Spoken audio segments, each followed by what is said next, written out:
Good morning student, class first year. आज आपको हम व्यापारिक संगठन सेकेंड में लेसन थर्ड पढ़ाते हैं।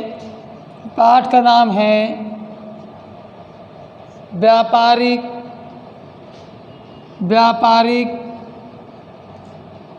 अभिकर्ता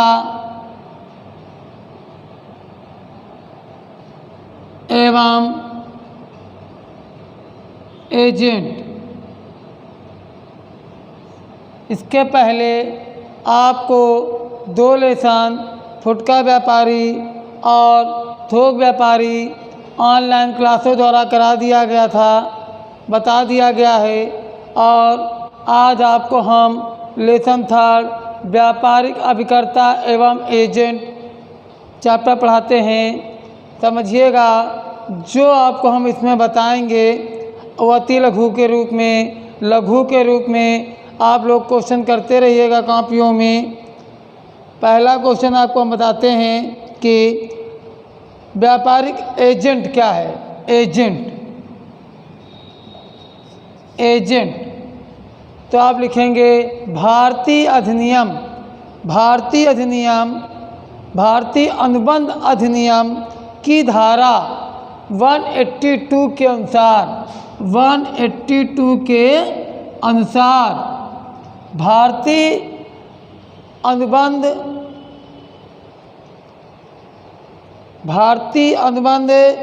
अधिनियम की धारा 182 के अनुसार एजेंट वह व्यक्ति होता है जो किसी अन्य व्यक्ति का व्यापारिक मामलों में प्रतिनिधित्व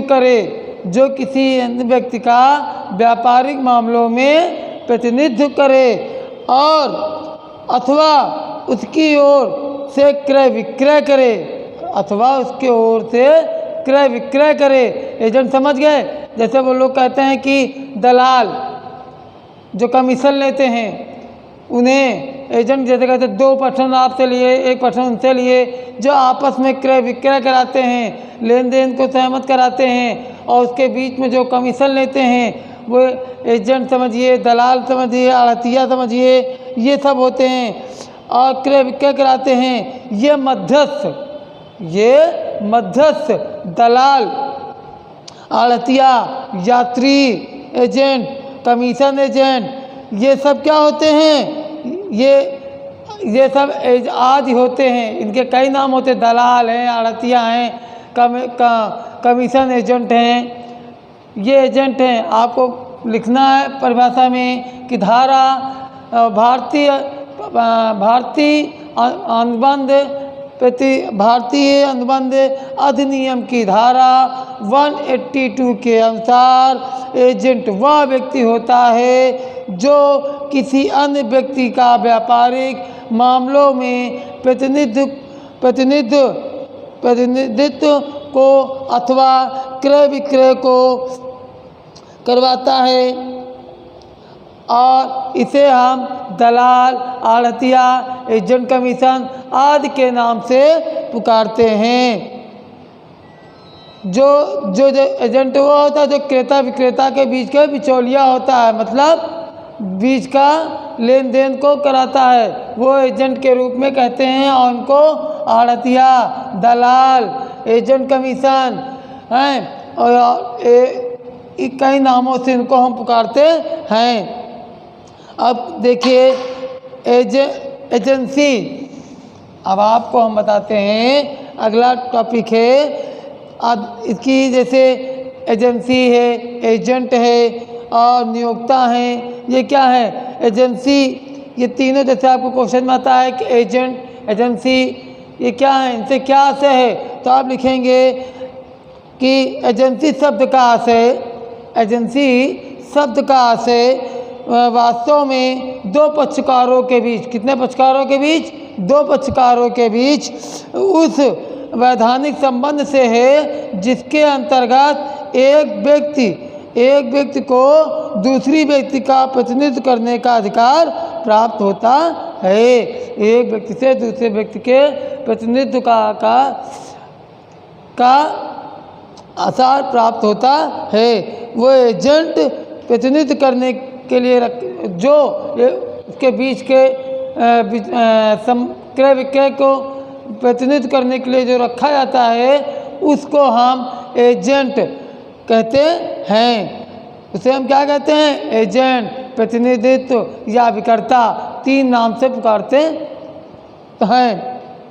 अब देखिए अभिकर्ता, अब आपको बता दिया है कि व्यापारिक अभिकर्ता एवं एजेंट क्या है, इनके 3 नाम कौन कौन से होते हैं। और दलाल, अब आप देखिए दलाल क्या है। जैसे आपको क्वेश्चन में आता है दलाल या आढ़तिया किसे कहते हैं, तो आप जैसे आपसे पूछा जाए दलाल क्या है, इसको माल नहीं दिया जाता। जैसे आपको क्वेश्चन पूछा जाए कि दलाल क्या है और आढ़तिया क्या है, दलाल को माल नहीं दिया जाता, आढ़तिया को माल अधिकार हस्तांतरित कर दिया जाता है, माल देने का अधिकार उसे प्राप्त होता है। अब आप देखिएगा अधिकार की दृष्टि से, अधिकार क्वेश्चन आता है कि अधिकार की दृष्टि से व्यापारिक अभिकर्ता एवं एजेंट को कितने प्रकार के होते हैं। अधिकार की दृष्टि से एजेंट कितने प्रकार के होते हैं, तो आप यहाँ क्या लिखेंगे? अधिकार की दृष्टि से एजेंट 3 प्रकार के होते हैं। अधिकार के दृष्टि से, अधिकार के दृष्टि से एजेंट कितने प्रकार के होते हैं? एजेंट कितने प्रकार के होते हैं?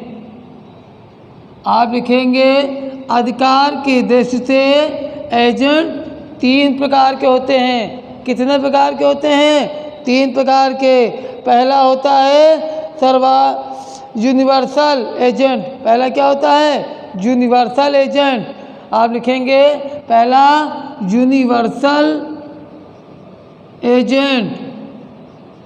पहला कौन सा हमने आपको बताया है? Universal agent. दूसरा विशेष एजेंट।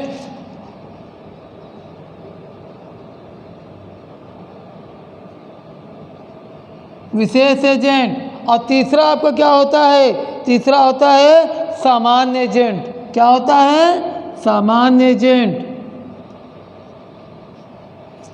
क्वेश्चन में आपका आया कि अधिकार के दृष्टि से एजेंट कितने प्रकार के होते हैं, तो आप लिखेंगे अधिकार की दृष्टि से एजेंट हमारे 3 प्रकार के होते हैं। पहला यूनिवर्सल एजेंट, दूसरा विशेष एजेंट, तीसरा सामान्य एजेंट। यूनिवर्सल एजेंट कौन से होते हैं और या यूनिवर्सल एजेंट का आशय क्या है? ये उस एजेंट से है, ये उस एजेंट से है जिसके अपने नियोक्ता की ओर से, जिसके अपने नियोक्ता की ओर से सभी प्रकार के अधिकार प्राप्त होते हैं। इसको नियोक्ता की ओर से सभी प्रकार के अधिकार प्राप्त होते हैं, उसे यूनिवर्सल एजेंट कहते हैं। यूनिवर्सल क्वेश्चन में भी आ सकता है कि यूनिवर्सल एजेंट किसे कहते हैं, और तो आप लिखेंगे जिसे अपने नियोक्ता की ओर से सभी अधिकार प्राप्त होते हैं, वे यूनिवर्सल एजेंट कहलाते हैं। अगला आपका है विशेष एजेंट। ये एक ऐसा एजेंट है जो किसी कार्य, ये एक ऐसा एजेंट है जो किसी कार्य विशेष के एक नियुक्त, किसी कार्य विशेष के लिए नियुक्त किया जाता है। जो किसी, जैसे मान लीजिए किसी एजेंट को, किसी व्यक्ति को जिस कार्य, किसी विशेष कार्य के लिए नियुक्त किया जाए, तो उस विशेष कार्य को पूरा करने के लिए जो व्यक्ति को हम नियुक्त करते हैं उसे हम विशेष एजेंट कहते हैं। उसे क्या बोलते हैं? विशेष एजेंट। अब आप देखिए सामान्य एजेंट किसे कहते हैं, आपको हमने बता दिया सामान्य एजेंट क्या होते हैं। तो सामान्य एजेंट होते हैं यदि किसी व्यक्ति को, यदि किसी व्यक्ति को किसी एक व्यापार, यदि किसी व्यक्ति को किसी एक व्यापार संबंधी सभी काम करने के लिए नियुक्त किया जाता है, उसे सामान्य एजेंट कहते हैं। अब आप समझ लीजिए यूनिवर्सल एजेंट क्या है, विशेष एजेंट क्या है और सामान्य एजेंट क्या है। तो आप को हमने तीनों बताते हैं और बता चुके हैं, रिपीट करते हैं कि यूनिवर्सल एजेंट क्या है। यूनिवर्सल एजेंट वे होते हैं जिसको अपने नियोक्ता की ओर से सभी प्रकार के अधिकार प्राप्त होते हैं, उन्हें यूनिवर्सल एजेंट कहते हैं। और विशेष एजेंट क्या होते हैं, जो किसी एक विशेष कार्य के लिए नियुक्त किए जाते हैं, उसे हम विशेष एजेंट कहते हैं। नेक्स्ट, सामान्य एजेंट किसे कहते हैं? सामान्य एजेंट ये होते हैं जिसे किसी एक व्यापार संबंधी सभी काम करने के लिए नियुक्त किया जाता है। किसी एक व्यापार संबंधी सभी कार्य करने के लिए नियुक्त किया जाता है, उसे हम विशेष सामान्य एजेंट कहते हैं। अब आपका क्वेश्चन टॉपिक क्लियर हो गया कि अधिकार की दृष्टि से एजेंट कितने प्रकार के होते हैं। तो आप लिखेंगे अधिकार की दृष्टि से एजेंट हमारे 3 प्रकार के होते हैं, यूनिवर्सल, विशेष और सामान्य। कौन कौन से? यूनिवर्सल एजेंट, विशेष एजेंट और सामान्य एजेंट। अब आपको हमने इसके पहले बताया था एजेंट कहते किसे हैं। फिर आपका दूसरा क्वेश्चन हुआ अधिकार की दृष्टि से एजेंट कितने प्रकार के होते हैं, यूनिवर्सल एजेंट, विशेष एजेंट और सामान्य एजेंट। अब आप इसके बारे में जैसे लिखेंगे विशेष एजेंट किसे कहते हैं, तो आप लिखेंगे सामान्य एजेंट किसे कहते हैं, तो आप टॉपिक को लिखेंगे। यूनिवर्सल एजेंट किसे कहते हैं, तो आप टॉपिक को पूरा कंप्लीट करेंगे। अगला है कार्य के दृष्टि से एजेंट कितने प्रकार में विभक्त किया जा सकता है। अगला क्वेश्चन होता है कि कार्य की दृष्टि से एजेंट को कितने प्रकार में विभक्त किया जा सकता है।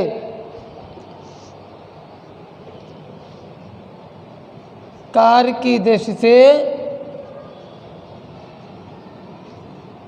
एजेंट को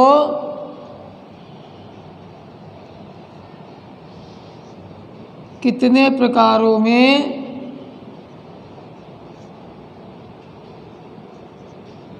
विभक्त किया जाता है।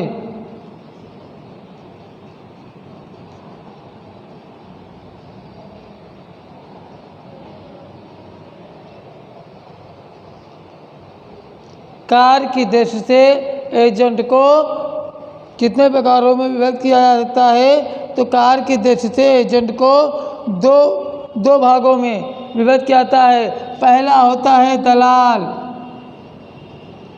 क्या होता है? दलाल। दूसरा क्या होता है? आढ़तिया।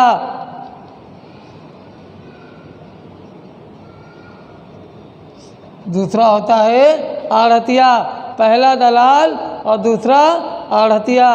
आपको क्वेश्चन में आएगा कार्य की दृष्टि से एजेंट को कितने प्रकारों में विभक्त किया जाता है, तो आप लिखेंगे कार्य की दृष्टि से एजेंट को दो प्रकारों में विभक्त करते हैं। पहला दलाल और दूसरा आढ़तिया।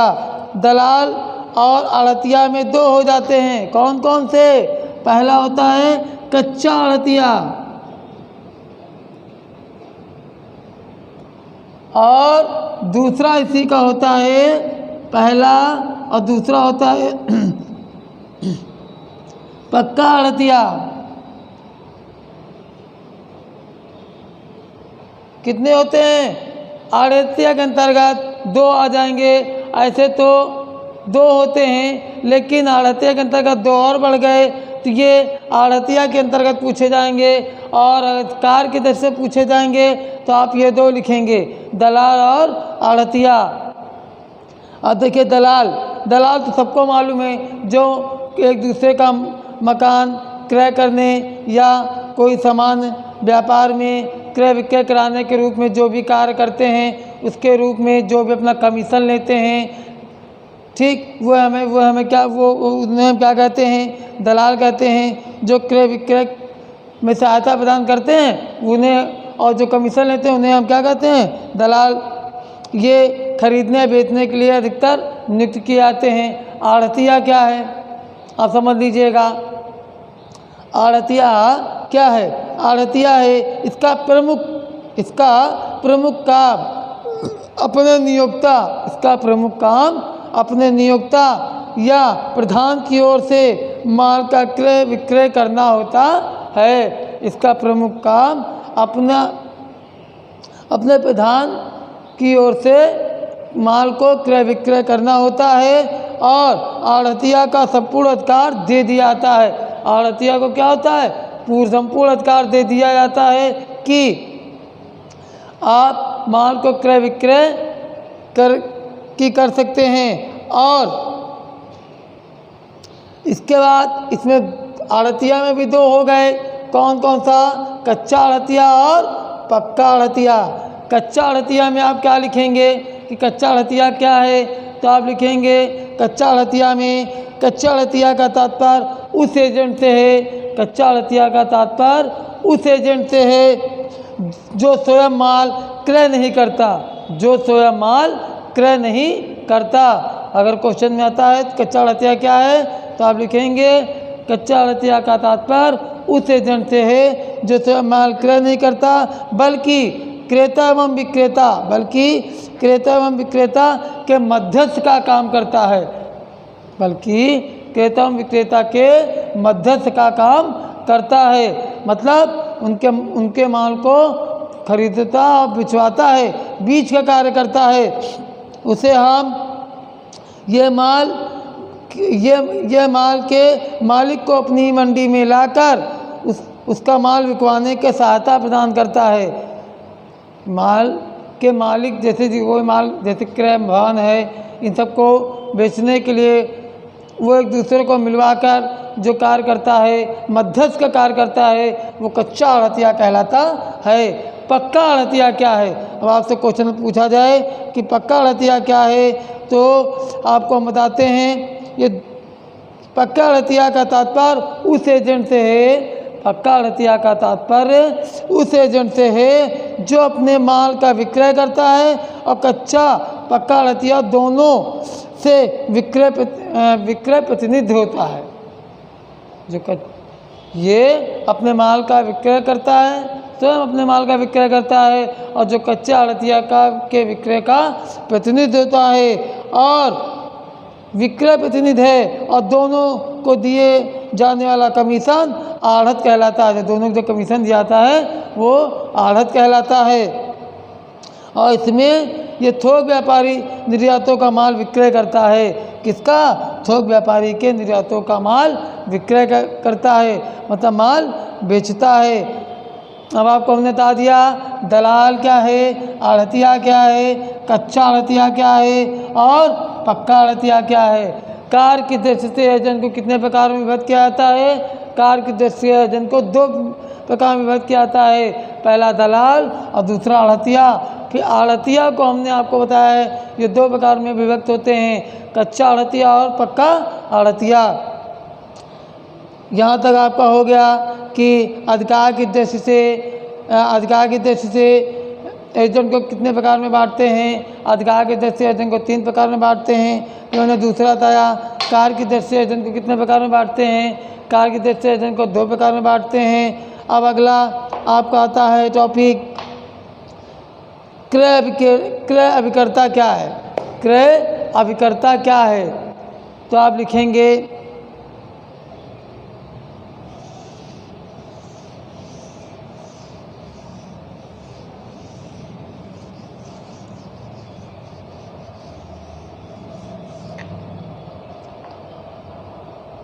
अगला होता है क्रय अभिकर्ता क्या है।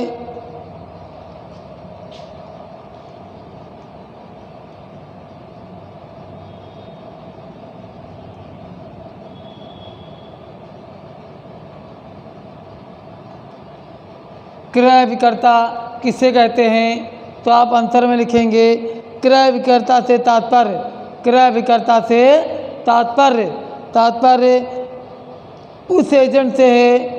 क्रय विक्रेता का तात्पर्य उस एजेंट से है जो अपने नियोक्ता की ओर से केवल माल का क्रय करे, जो केवल अपने नियोक्ता की ओर से केवल माल का क्रय करे। किसका?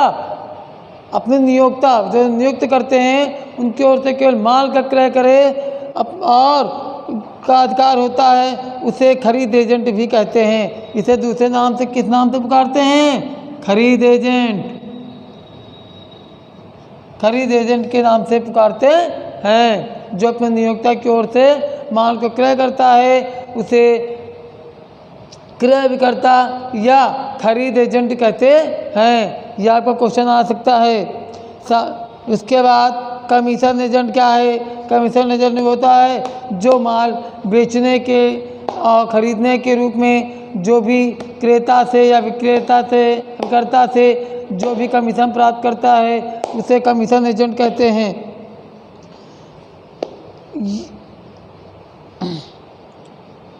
जो भी उनको पारिश्रमिक के रूप में जो भी धन मिलता है कमीशन एजेंट के रूप में होता है। आप देखिए, आपको क्वेश्चन ऐसे होता है कि दलाल और आड़तिया क्या है? दलाल और आड़तिया में अंतर बताइए। दलाल क्या होते हैं और आड़तिया किसे कहते हैं? तो आप लिखेंगे दलाल एक तरफ आड़तिया। लघु 3 में मान लीजिए आता है क्वेश्चन, दलाल व आड़तिया किसे कहते हैं?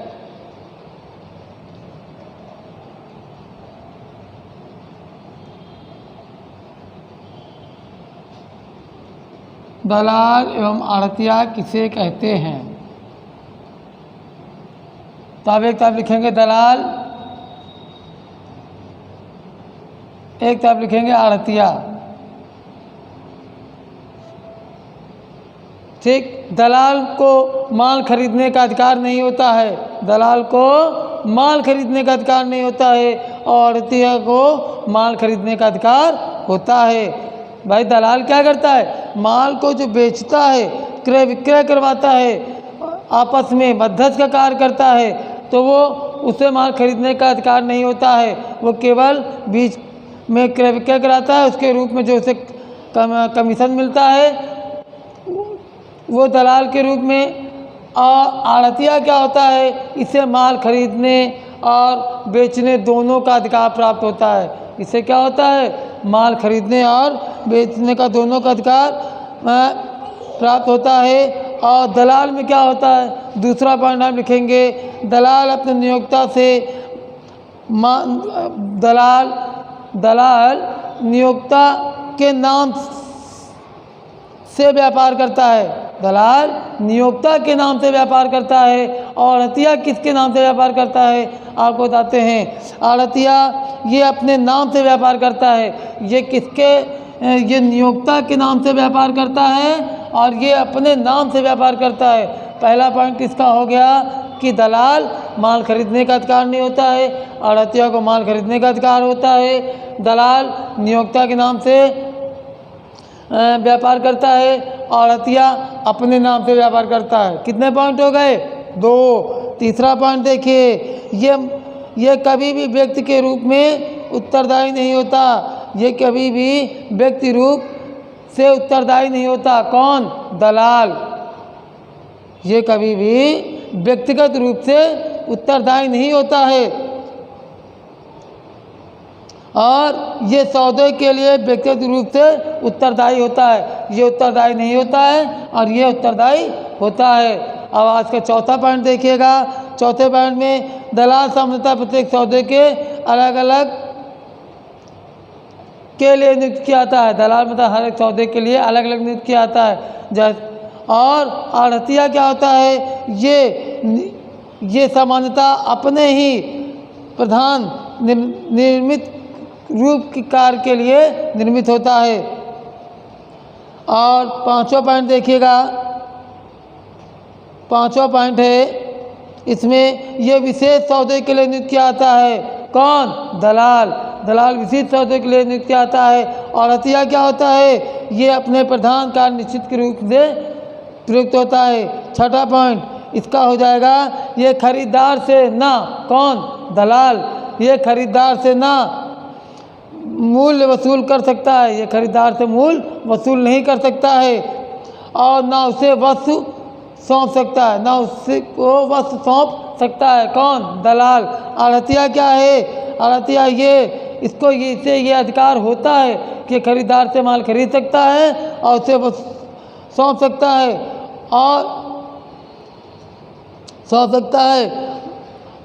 और उससे मूल्य भी ले सकता है। आड़तिया। कितने पॉइंट हो गए? 5। ये 6 पॉइंट हो गए। आप दलाल और आड़तिया के आप लोग लिखिएगा। 6 पॉइंट को आप ये कंप्लीट कर देने हैं। और उसके बाद अगला आपको हम बताएंगे विक्रय विक्रेता क्या है, इससे क्या तात्पर्य है। विक्रय विक्रेता आपको हमने विक्रय विक्रेता बताया था, फिर आपको हम बताते हैं विक्रय विक्रेता क्या है। तो विक्रय विक्रेता के बारे में बताते हैं। क्वेश्चन में लिखिएगा विक्रय विक्रेता। क्वेश्चन में अगर आपका आता है विक्रय विक्रेता क्या है, तो आप लिखेंगे विक्रय विक्रेता किसे कहते हैं। लिखेंगे विक्रय विक्रेता का तात्पर्य ऐसे एजेंट से है, ऐसे एजेंट से जिसे माल बेचने का अधिकार होता है, जिसे माल बेचने का अधिकार होता है। ये सामान्यतः थोक व्यापारी, ये किससे, ये सामान्यतः थोक व्यापारी व निर्माणकर्ताओं, इन दोनों के बीच के पास कच्चा माल बीजक के द्वारा भेजते हैं, उसे विक्रय विक्रेता कहते हैं। अब आपको हमने बता दिया है दलाल किसे कहते हैं, एजेंट किसे कहते हैं। अब व्यापारी विक्रेता क्या है, क्रय विक्रेता क्या है, और अधिकार के दृष्टि से एजेंट को कितने भागों में बांटा गया है। अधिकार के दृष्टि से एजेंट को 3 प्रकार होते हैं और कार्य की दृष्टि से 2 प्रकार होते हैं, दलाल और आढ़तिया। आढ़तिया के अंतर्गत 2 आते हैं, कच्चा आढ़तिया और पक्का आढ़तिया। आपका टॉपिक यहाँ तक हो गया है। नेक्स्ट टॉपिक में आपको हम बताएंगे इसके आगे कमीशन एजेंट क्या है, परिशोध एजेंट क्या है। आप लोग तब तक का ये जितना आपको हमने टॉपिक क्लियर किया है, इस टॉपिक को आप कॉपी में करिएगा, समझिएगा और क्वेश्चन आंसर के अनुसार करिएगा। नेक्स्ट वीडियो में आपको हम इसके बचे हुए भाग को अगले वीडियो में बताएंगे। Thank you.